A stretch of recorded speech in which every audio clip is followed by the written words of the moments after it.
സർക്കാർ തലത്തിലുള്ള കടുത്ത നിയന്ത്രണങ്ങൾക്കും മതപരമായ വെല്ലുവിളികൾക്കും ഇടയിലും ആദ്യ സമ്പൂർണ്ണ സ്പാനിഷ് ബൈബിളിന്റെ 457-ാം വാർഷികം ആഘോഷിച്ച് നിക്കരാഗ്വയിലെ ക്രൈസ്തവ സമൂഹം. തലസ്ഥാനമായ മനാഗ്വയിലെ പ്ലാസ ഡി ലാ ബിബ്ലിയയിൽ സംഘടിപ്പിച്ച അനുസ്മരണ പരിപാടിയിൽ നിരവധി ആളുകൾ പങ്കെടുത്തു.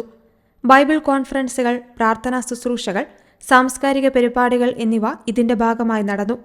നിക്കരാഗ്വയിലെ ഡാനിയൽ ഒർട്ടേഗ ഭരണകൂടത്തിന് കീഴിൽ മതസ്വാതന്ത്ര്യം കടുത്ത ഭീഷണി നേരിടുന്ന പശ്ചാത്തലത്തിലാണ് ഈ സമ്മേളനം നടന്നത്.